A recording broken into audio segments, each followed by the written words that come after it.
Hello, you are on the Alice Reddit Stories channel.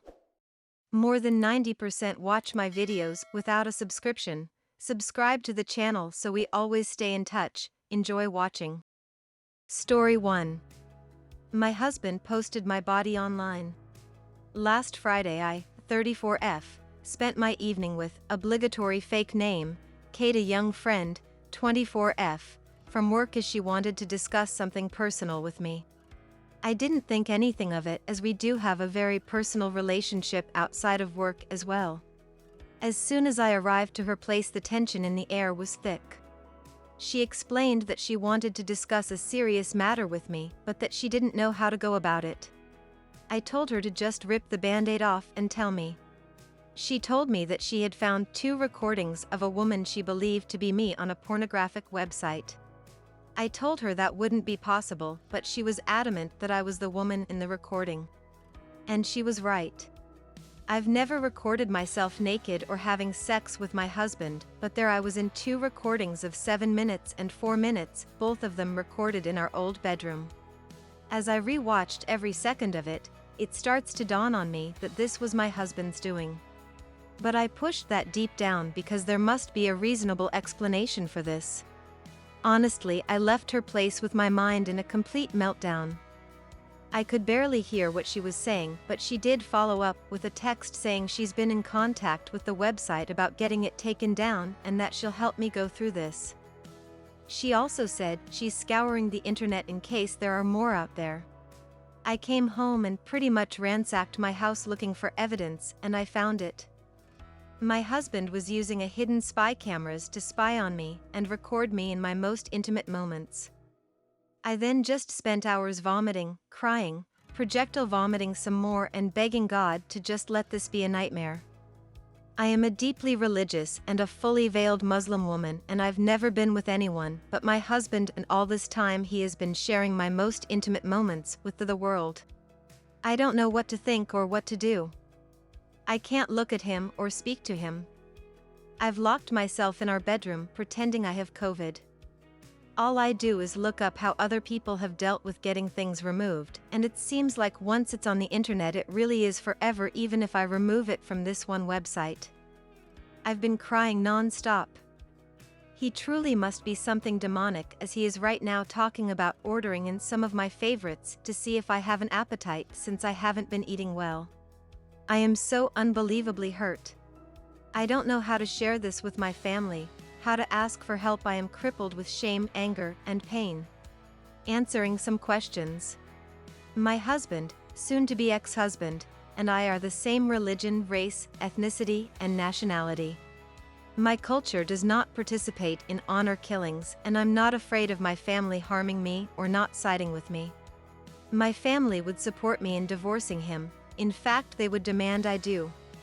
The laws in my country are secular, but in certain circumstances it allows for the various religious groups in the country to hold their own courts that can enforce their rulings, as long as it doesn't impose or break secular law or civil liberties. I do plan on taking this to secular court and religious court, as I want him punished.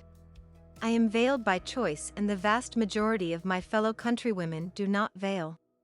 I am a niqabi, meaning the only part of me visible to the public are my eyes. When I am with my family or with other women / in women-only spaces, I don't veil.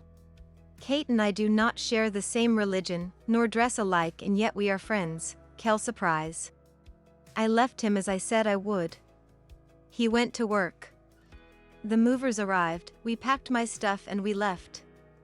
The entire time I was crying to the point that even the movers were worried for me, but I couldn't stop myself from crying. I went home, sat my parents and siblings down, and explained the situation. My parents were and still are confused. They are elderly and fragile. They don't understand the internet. They just keep saying, "Okay, let's talk to the people and it will be gone." But my siblings understand. They are angry. They are sad and heartbroken on my behalf. My siblings and brother-in-laws took me home. We waited for him, and well, we had a conversation with him. He denied it at first. So my brothers were firm with him, and he started to be more truthful. He said he did it because he was depressed, because he had a porn addiction, sex addiction, and because he didn't think anyone would see it. He said he posted only a few. When we asked him to be specific, he said he posted anything from 5 to 8. We had him take it all down, but who knows how many times it has been downloaded or shared. In that moment, I also found out he had a secret phone.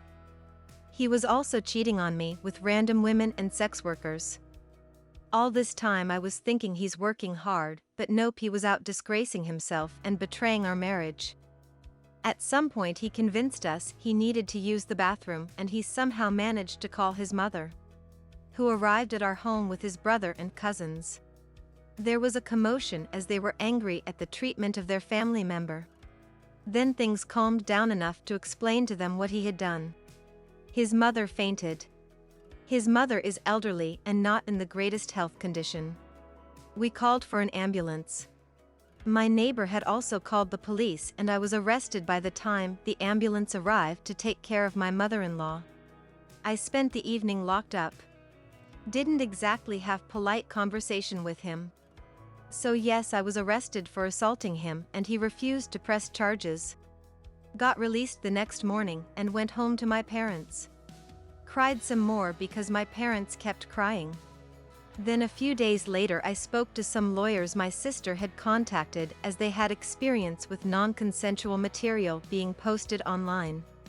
They have been handling things with the police as I did press charges, and they are dealing with the websites. I also have started the process of divorce. I went to the clinic and got tested, and luckily he didn't give me anything so far, but I have another test scheduled just to make sure. I have spoken to his mother and she apologized to me even though it's not her fault. She told me that she understood why I want him punished. She asked that I let it stay in the hands of the law rather than I hurt him or have him hurt.